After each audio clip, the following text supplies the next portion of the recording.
ഞങ്ങൾ NATO style ആക്രമണം ചെയ്യാൻ പോകുന്നുവെന്നാണ് ഇസ്രായേൽ ഇപ്പോൾ പറഞ്ഞിരിക്കുന്നത്.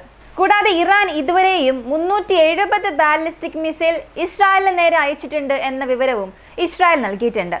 ഇന്നലെ ഒറ്റ ദിവസത്തിൽ ഇറാൻ നടത്തിയ ആക്രമണത്തിൽ 8-ലധികം വ്യക്തികൾ മരിച്ചു.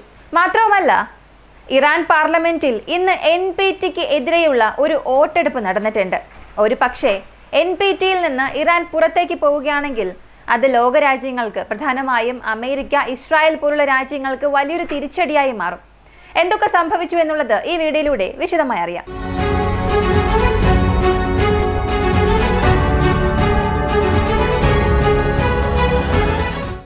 NPT എന്ന് പറഞ്ഞാൽ non proliferation of nuclear weapon.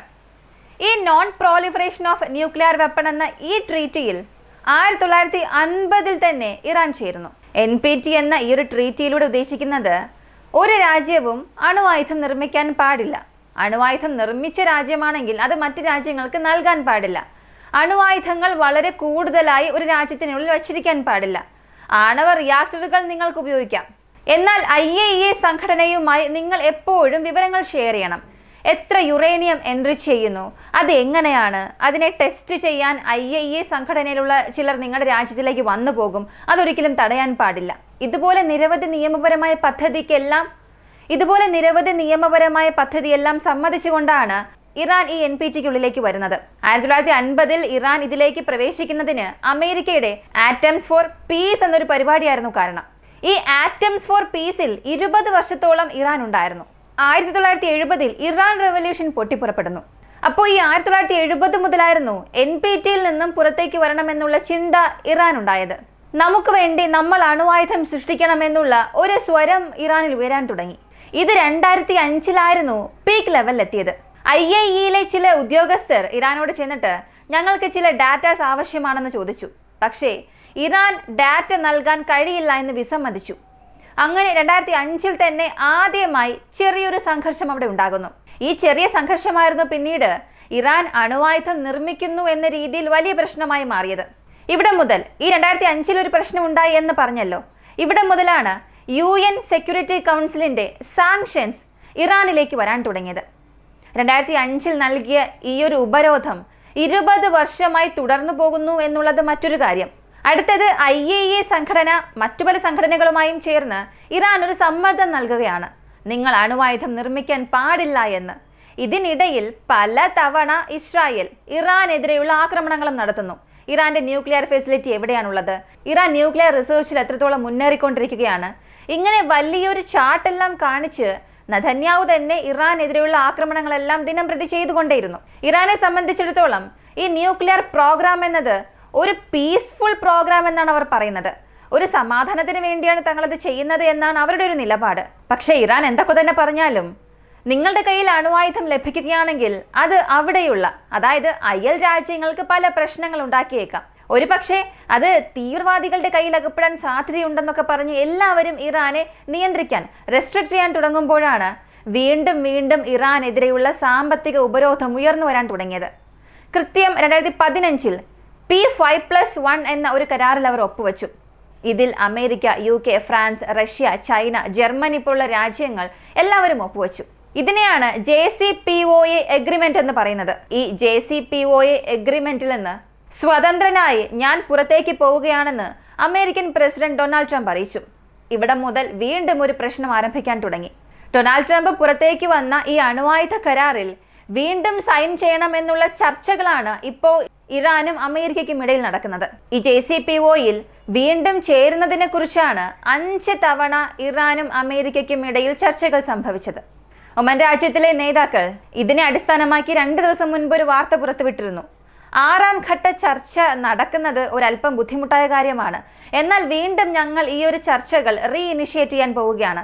തീർച്ചയായും ഇത്തവണ അത് ഒരു പോസിറ്റീവ് റെസ്പോൺസ് നൽകുമെന്നും അവർ പോസിറ്റീവായൊരു കാര്യം പറഞ്ഞു. 2025 വീണ്ടും ഈ NPT സേഫ് ഗാർഡിൽ നിന്നും ഇറാൻ പുറത്തേക്ക് പോവുകയാണ് എന്ന് IAEA പറഞ്ഞു. എന്നാൽ ഇന്ന് പെട്ടെന്ന് നോക്കിയാൽ ഇറാൻ IAEA സംഘടനയിൽ നിന്നും ഞങ്ങൾ പൂർണ്ണമായും പുറത്തേക്ക് വരികയാണ് പറഞ്ഞു വന്നാൽ ഞങ്ങളുടെ രാജ്യത്തിനുള്ളിലേക്ക് ഇനി ഈ സംഘടന വരാൻ പാടില്ല.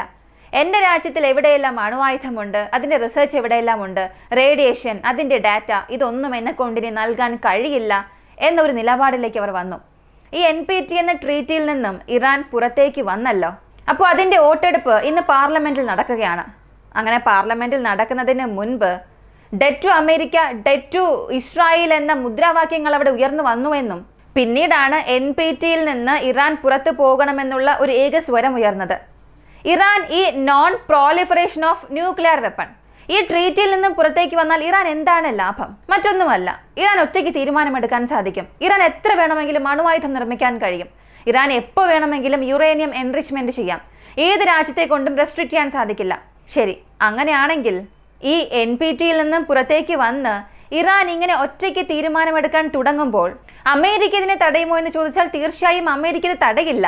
പക്ഷേ അതിനെ എങ്ങനെയെങ്കിലും തടയാൻ ശ്രമിക്കും. ഇന്ന് പോലും ടെല്ലവീവിൽ അമേരിക്കൻ എംബസിയിൽ ഇറാൻ ഒരു ആക്രമണം നടത്തി എന്നുള്ള വാർത്ത പുറത്തു വന്നിരുന്നു. ഇന്നലെ ഡൊണാൾഡ് ട്രംപ് നൽകിയ ഒരു മുന്നറിയിപ്പ് നിങ്ങൾക്ക് ഓർമ്മയുണ്ടാകും. അദ്ദേഹം പറഞ്ഞിരുന്നു, ഞങ്ങൾ ഇതുവരെയും ഇറാനെ ഡയറക്റ്റ് ആക്രമിച്ചിട്ടില്ല. ഞങ്ങൾ ഏതെങ്കിലും ഒരു രീതിയിൽ ഇറാൻ ആക്രമിക്കുകയാണെങ്കിൽ ഞങ്ങൾ ഇറാനെ നിലം പരിശാക്കും. അവർ ഉള്ളിടം പോലും അറിയാത്ത രീതിയിൽ ഞങ്ങൾ അവരെ തുടച്ചു നീക്കുമെന്നാണ് പറഞ്ഞത്. ഇന്ന് അതിനനുസരിച്ചതുപോലെ തന്നെ ടെൽ അവീവിലുള്ള അമേരിക്കൻ എംബസിയിൽ ഇറാൻ ആക്രമണം നടത്തിയെന്ന് പറയുമ്പോൾ ഇത് നേരിട്ട് അമേരിക്കയെ ഇറാൻ ആക്രമിച്ചതിന് തുല്യമായിരിക്കും. അപ്പോൾ ഈ NPTയിൽ നിന്നും അവർ പുറത്തേക്ക് വരികയാണ്. ഇറാൻ ഒറ്റയ്ക്ക് തീരുമാനമെടുക്കും. ആ സമയത്ത് ലോകരാജ്യങ്ങൾ ഇതിനെ എങ്ങനെ പ്രതികരിക്കാൻ പോകുന്നു എന്നുള്ളത് ഒരു വലിയ ചോദ്യമാണ്. എന്നാൽ ഇറാനെ സംബന്ധിച്ചിടത്തോളം ഇനി IAEA സംഘടന ഇറാനുള്ളിലേക്ക് അവർ അനുവദിക്കില്ല.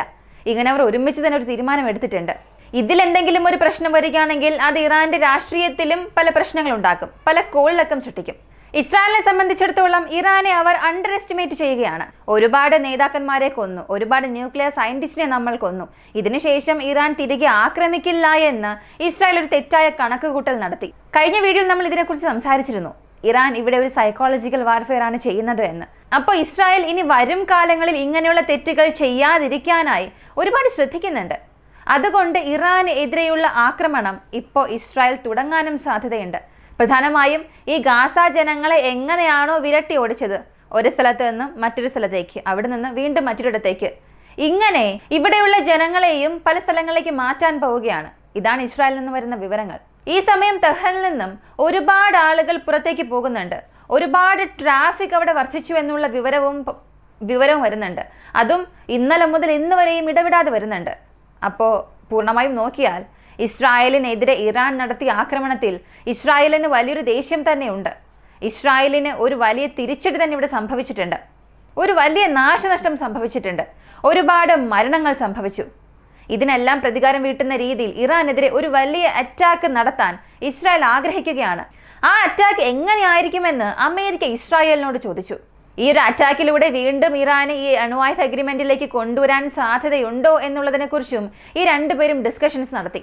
അമേരിക്കയുടെ എയർക്രാഫ്റ്റ് കാരിയറായ നിമിറ്റ്സ് എന്ന വിമാനവാഹിനി കപ്പൽ ഇപ്പോൾ നേരിട്ട് മിഡിൽ ഈസ്റ്റ് ഭാഗത്തേക്ക് വരികയാണ്, സൗത്ത് ചൈന സീയിൽ നിന്ന്. അപ്പോൾ ഈ സൗത്ത് ചൈന സീയിൽ നിന്നും നിമിറ്റ്സ് എന്ന ഈ വിമാനവാഹിനി കപ്പൽ ഇങ്ങോട്ടേക്ക് വരുന്നത് ഇസ്രായേലിനെ സഹായിക്കാനാണെന്ന് നമുക്ക് മനസ്സിലായാലും ഈ നിമിറ്റ്സ് എന്ന കപ്പൽ ഉപയോഗിച്ച് നേരിട്ട് ഇറാനെ ആക്രമണം നടത്തുമോ എന്നുള്ളത് ഒരു സംശയമാണ്. എന്നാൽ പരോക്ഷമായി ഇറാന്റെ ആയുധങ്ങൾ, ഇറാന്റെ മിസൈൽസ്, ഇറാന്റെ ഡ്രോൺസ് ഇവ ഇസ്രായേലിലേക്ക് പോകുന്നത് ഈ നിമിറ്റ്സ് എന്ന വിമാനവാഹിനി കപ്പൽ തടയും എന്ന് നമുക്ക് 100% പറയാം. ഫുൾ ഏരിയൽ സുപ്പീരിയോറിറ്റി ഇപ്പോൾ ഇസ്രായേലിന്റെ കൈകളിലാണുള്ളത്. ഇറാന് മുകളിൽ ഇസ്രായേലിനെ കൊണ്ട് എങ്ങനെ വേണമെങ്കിലും പറക്കാൻ സാധിക്കും. കാരണം അവിടെ കൂടുതലായും എയർ ഡിഫൻസ് സിസ്റ്റംസ് ഒന്നും ഇല്ല. എന്നിരുന്നാലും ഇസ്രായേൽ വ്യോമസേന ഇതുവരെയും കളമിറങ്ങിയിട്ടില്ല, വീണ്ടും മൗനം പാലിച്ചുകൊണ്ടിരിക്കുകയാണ്. ഈ ഒരു ചോദ്യത്തിന് ഒരു പക്ഷേ റീഫ്യൂവലിംഗ് ജെറ്റ്സ് അവർക്ക് ഇല്ലാത്തതാണോ കാരണം എന്നുള്ളൊരു ഉത്തരം ലഭിച്ചിട്ടുണ്ട്. അതുകൊണ്ടാണ് അമേരിക്ക അവരുടെ 24 ടാങ്കർ വിമാനങ്ങളെ മിഡിൽ ഈസ്റ്റ് ഭാഗത്തേക്ക് തിരിച്ചുവിട്ടത്. ഈ ടാങ്കർ വിമാനങ്ങൾ ഉപയോഗിച്ച് ഇസ്രായേൽ അവർക്ക് ആവശ്യമായ ഇന്ധനം നിറയ്ക്കാൻ കഴിയുമെന്നുള്ളതും ശ്രദ്ധേയമാണ്. അതുപോലെ ഇറാന്റെ നാഷണൽ സെക്യൂരിറ്റി കൗൺസിലിന്റെ പ്രധാനപ്പെട്ട നേതാവ് ഇന്ന് നൽകിയ അഭിമുഖത്തിൽ പറഞ്ഞത്, ഒരു പക്ഷേ അമേരിക്ക ഞങ്ങളെ ആക്രമിക്കുകയാണ്, ഇസ്രായേൽ ഞങ്ങൾക്കെതിരെ അണുവായുധം ഉപയോഗിക്കുകയാണെങ്കിൽ ഇസ്രായേലിനെതിരെ പാകിസ്ഥാൻ അവരുടെ അണുവായുധം ഉപയോഗിക്കും എന്ന് ഞങ്ങൾക്കൊരു ഉറപ്പ് തന്നിട്ടുണ്ട്. ഇങ്ങനെ പാകിസ്ഥാനെയും ഇതിനുള്ളിലേക്ക് ഇപ്പോൾ കൊണ്ടുവന്നിട്ടുണ്ട്. ഇന്നലെ വരെയും ഇതൊരു ഗോസിപ്പ് മാത്രമായിരുന്നു. എന്നാൽ ഇന്നത് ശരിക്കും സത്യമായി മാറിയിരിക്കുകയാണ്. അപ്പോൾ പാകിസ്ഥാൻ അമേരിക്കയ്ക്ക് എതിരെ, ഇസ്രായേലിനെതിരെ അണുവായുധ യുദ്ധം തുടങ്ങാൻ പോവുകയാണോ എന്ന ഒരു ചോദ്യം വന്നാൽ അതിനുള്ള ഉത്തരം നമുക്കിപ്പോൾ പറയാനേ സാധിക്കില്ല. നാറ്റോ സ്റ്റൈൽ അറ്റാക്ക് എന്നൊക്കെ പറയുമ്പോൾ ഒരുപാട് സ്ഥലങ്ങളെ ലക്ഷ്യം വെച്ച് ആക്രമിക്കാൻ ഇസ്രായേൽ തയ്യാറായി വരുന്നുണ്ട്. അതുകൊണ്ടാണ് ജനങ്ങളെല്ലാം മാറ്റി പാർപ്പിക്കാനായിട്ടുള്ള മെസ്സേജുകളും തുടരെ പോകുന്നത്. അങ്ങനെയാണെങ്കിൽ ഇങ്ങനെ ഒരു മെസ്സേജ് പാസ് ചെയ്ത് അടുത്ത 2ാമത്തെ മണിക്കൂറിൽ ഇസ്രായേൽ അവരുടെ ആക്രമണം തുടങ്ങാം. ഇതുപോലെ അപ് ടു ഡേറ്റ് ഇൻഫർമേഷൻസും വെരിഫൈഡ് ആയിട്ടുള്ള ഇൻഫർമേഷൻസും നിങ്ങൾക്ക് അറിയണമെന്നുണ്ടെങ്കിൽ വോയിസ് ഓഫ് ഇന്ത്യ നമ്മുടെ ചാനൽ സബ്സ്ക്രൈബ് ചെയ്യുക. മറ്റൊരു വീഡിയോയുമായി വീണ്ടും കാണാം.